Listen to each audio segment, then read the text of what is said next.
Okay. తర్వాత sir Sarath Chowdary గారు, ఈ కేసు విచారణ జరుగుతున్న తీరు అంటే మొదటి నుంచి కూడా అబ్జర్వ్ చేస్తే చాలామందికి తెలియని కొత్త కొత్త పేర్లు కేసులోకి వచ్చారు. తర్వాత విచారణ జరుగుతోంది, స్టేట్మెంట్స్ని రికార్డ్ చేస్తున్నారు, కస్టడీలో తీసుకొని విచారణ అంటే వారి స్టేట్మెంట్ల ఆధారంగా విచారణ చేస్తుంటే ఇంకా కొత్త కొత్త అక్రమాలు ఇందులో వెలుగులోకి వస్తూ ఉన్నాయి కదా. ఏం చెప్తారంటే లేటెస్ట్గా సినిమాలు నిర్మించడం, నిర్మాణ సంస్థను ఏర్పాటు చేయడం, ఆ బ్లాక్ మనీని వైట్గా మార్చుకోవడం, ఇవన్నీ చూస్తుంటే పెద్ద దందా నడిపించారు కదా ఆ లిక్కర్ స్కామ్ పేరుతోని. నవీన్ గారు, ముందుగా మీకు ప్యానల్ సభ్యులకి అందరికీ గుడ్ ఈవినింగ్ అండి. వీళ్ళు ఈ జగన్ బ్యాచ్ అనే బదులు దండుపాలెం బ్యాచ్ అని అనాలండి వీళ్ళని. ఎందుకంటే వీళ్ళు అందరూ ఇప్పుడు ఎవరైతే ఓసలు లెక్క పెడుతున్నారో, రాజ్ కేశరెడ్డి కావచ్చు, అక్కడ ఉన్న ఓఎస్డి కావచ్చు, అక్కడ ఎక్స్ ఐఏఎస్, వీళ్ళందరూ జగన్ కి ఎంత అత్యంత ఆప్తులు లేక ఎంత దగ్గర మనుషులు అనేది మనకి అర్థం అవుతుంది. ఒక్క మద్యం కేసు అనే కాకుండా వీళ్ళందరి వల్ల కొన్ని తెలియని విషయాలు కూడా సిట్టు వారికి బయటికి తెలుస్తుంది. ఎప్పుడు చూసినా సరే ఇంట్రాగేషన్ కి ఒక 3-4 రోజులు టైం తీసుకుంటే కోర్టు వారి దగ్గర నుంచి వీళ్ళ డేటాని రికవర్ చేయడానికి వీళ్ళేంటంటే వీడియో కాల్స్ అన్ని చేసుకొని అక్కడ ల్యాండ్ మార్క్ అనే అపార్ట్మెంట్ ఒకటి తీసుకొని జగన్మోహన్ రెడ్డి తాడేపల్లి ప్యాలెస్ వెనక 3rd ఫ్లోర్ లోనే పెట్టుకొని అక్కడ ప్రతిసారి డబ్బులు వచ్చిన ప్రతిసారి వీడియోలు తీసేసి వీడియో కన్ఫర్మేషన్ మెసేజెస్, వీడియోస్ లో, ఫేస్ టైమ్ లో, ఇట్లాంటి వాటిల్లోనే వీళ్ళు మాట్లాడుకొని డైరెక్ట్ కాల్స్ అవాయిడ్ చేసుకుంటారు. ఎందుకంటే వీళ్ళు ఆర్గనైజ్డ్ క్రిమినల్స్ అనమాట. ఎక్కడ కూడా వీళ్ళే తెలియక తప్పు చేస్తున్నారు అని అనుకోవడానికి లేదు. అన్ని తెలిసి ఏ విధంగా తప్పించుకోవాలి అని తెలిసిన ఆరితేరిన మనుషులు వీళ్ళంతా కూడా, ఈ బ్యాచ్ అంతా. అందువల్ల ఏంటంటే వీళ్ళు చట్టానికి మాక్సిమం దొరకకుండా ఉండడానికి కొన్ని యాప్స్ అన్ని వాడి కలెక్షన్ ఏజెంట్లని ఎవరైనా అసలు కల్లో అయినా ఊహిస్తారండి ఐఐటి చదివిన వాళ్ళని తీసుకొచ్చి ఇక్కడ లిక్కర్ స్కామ్ లో ఇరికిస్తారని.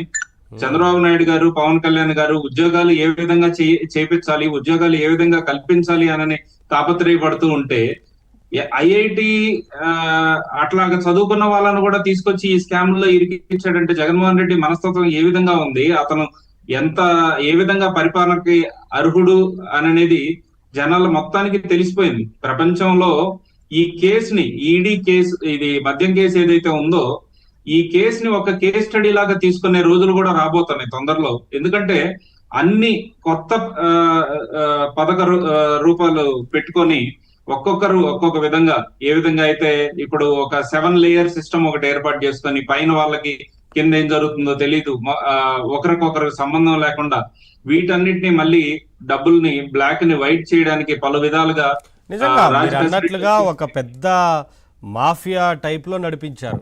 ఎక్కడో మనం సినిమాల్లో చూసిన మాఫియా, లేదంటే ఇంకెక్కడో వేరే స్టేట్స్ లో ఉన్న విన్నది మనం ఇక్కడ చూసాము ప్రస్తుతం. వీళ్ళు ఓన్లీ ఇదేదో సినిమాలు ఒక్కటే తీసారని కదా, మళ్ళీ ఆ సినిమాకి పెట్టిన ఎంటర్టైన్మెంట్స్ పేరు చూడండి, ఈడీ ఎంటర్టైన్మెంట్స్ అంట. ఎప్పటికైనా మళ్ళీ ఈడీ కేసు పడుద్దని చెప్పి ముందే ఊహించారో ఏమో, ఈడీ ఎంటర్టైన్మెంట్స్ అని పెట్టుకున్నారు. దాంతో పాటు నిఖిల్ కి 90 లక్షలు ఇచ్చాను అని చెప్పేసి అక్కడ వచ్చేసరికి ఏమో 10 కోట్లు ఇచ్చేసి 2 సినిమాలు చేసేసి ఆ 2 సినిమాలు పెట్టడానికి బయట నుంచి అప్పులు తీసుకొచ్చామని చెప్పేసి మొత్తం వీళ్ళకి ఇదివరకు ఏంటంటే ఒక ఆడిటర్ మన విజయసాయి రెడ్డి ఉండటం వల్ల ఈ చుట్టూ ఉన్న మనుషులందరూ దీన్ని ఒక పకడ్బందీ ప్లాన్ తోటి చేసుకున్నారు. అదే కాకుండా రియల్ ఎస్టేట్ లో ఏ విధంగా అయితే హైదరాబాద్ లో అప్పుడు వరకు, ఇప్పుడు 2019 వరకు ఈడీ ఎంటర్టైన్మెంట్స్ అనేది లేదు, అది స్టార్ట్ చేశారు సినిమాల్లో. అదే విధంగా 2019 ముందు అరవిందో రియాలిటీ అనేది ఎక్కడా లేదు. కానీ హైదరాబాద్ లో చూస్తే అరవిందో రియాలిటీ అనేది 2019 తర్వాత పిక్చర్ లోకి వచ్చింది. ఎరెడ్ హాస్పిటల్స్ అనేది రాజకేశ్ రెడ్డికి సంబంధించింది 2019 ముందు ఎక్కడా లేదు. అలాంటిది 2021లో కరోనా తర్వాత సడన్ గా ఒక 150 పడకల హాస్పిటల్ వచ్చేసింది, కార్పొరేట్ హాస్పిటల్. ఇక్కడ ఏ విధంగా వీళ్ళు అక్కడ లిక్కర్ లో సంపాదించినవన్నీ 2019 తర్వాతనే ఆ డిస్టిలరీస్ తీసుకొచ్చి పెట్టారు. వాళ్ళందరినీ బలవంతంగా భయభ్రాంతులకు గురి చేసి పాత డిస్టిలరీస్, పిఎంకే కావచ్చు, విశాఖ డిస్టిలరీస్, వీళ్ళందరినీ భయభ్రాంతులకు గురి చేసి ఆదాన్ డిస్టిలరీ అని ఇవన్నీ ఎట్లా స్థాపించారు. వీటన్నిటిలో కూడా వీళ్ళు మ్యానుఫ్యాక్చరింగ్ విషయంలో కూడా చూస్తే అక్కడ అమ్మింది 1,06,000 కోట్లకి అమ్మాను అని చెప్పారు. 96,000 కోట్లు ప్యూర్ క్యాష్ తీసుకున్నారు. కానీ అక్కడ మ్యానుఫ్యాక్చరింగ్ అయ్యింది 1,06,000 కాదు, ఇంకా ఎక్కువ, ఆల్మోస్ట్ ఒక 2 లక్షల కోట్లకు సంబంధించి మ్యానుఫ్యాక్చరింగ్ అయ్యింది. వాటికి లెక్కలు లేవు. సో ఈ ఈ విధంగా ఓన్లీ ఈడీ బేసిక్ ఇన్ఫర్మేషన్ ని బేస్ చేసుకుంటేనే ఇక్కడ మన సిట్ వాళ్ళు 3,200 అని తేల్చారు. కానీ ఇది ఒక 30,000 కోట్లకు పైన ఈ స్కామ్ జరిగి ఉంటది అని అనేది ఖచ్చితంగా రాబోయే రోజుల్లో, ఇంకా ఈ రోజు ఏ విధంగా అయితే డేటా రిట్రీవింగ్ ప్రాసెస్ ద్వారా వాళ్ళు ఇదివరకు ఎప్పుడో మాట్లాడుకున్న 1.5 year 2 అవును, years మీరు బ్యాక్ అన్నట్లుగా మాట్లాడుకున్న కమిషన్ల రూపంలో ముట్టిన దాని గురించే మాట్లాడుతున్నారు కానీ ఇంకా అవును. అసలు ఆ ప్రభుత్వానికి కమిషన్లు అక్కడ ట్యాక్స్ కాకుండా పే చేయకుండా అవును డైరెక్ట్ గా అక్రమంగా తరలించి అమ్మిన మద్యం అదంతా ఇంకా మామూలుగా వేరేది. ఎలాగుంటుందంటే అండి, ఒక చిన్న సింపుల్ ఎగ్జాంపుల్ లో చెప్పాలంటే, ఇప్పుడు మీరు ఏదైనా ఒక పారాసిటమాల్ షీట్ ఒకటి తీసుకుంటే అది మ్యానుఫ్యాక్చరింగ్ అవ్వడానికి కానీ అది వాటికి కాస్ట్ ఒక ₹3 పడితే బయట ఎంఆర్పి ₹35 పెడతారు. అదే విధంగా దీన్ని గనక ఈ కేస్ స్టడీని బేస్ చేసుకుంటే, వీళ్ళు ఇథైల్ ఆల్కహాల్ వీటిని బేస్ చేసుకొని కొన్ని ఇంగ్రీడియంట్స్ యూజ్ చేసి ఆ మందులు తయారు చేసిన దాంట్లో వీళ్ళు తయారు చేసిందే ఇంతంటే దానికి మార్జిన్ కాస్ట్ మ్యానుఫ్యాక్చరింగ్, ఎందుకంటే వీడే తయారీదారుడు, వీడే అమ్మకదారుడు, అమ్మింది వీళ్ళే, తయారు చేసింది వీళ్ళే, అక్కడ డిస్ట్రిబ్యూటర్స్ వీళ్ళే, ఇంకెవ్వరు మిడిల్ మ్యాన్ లేరు, మొత్తం ఒకరే.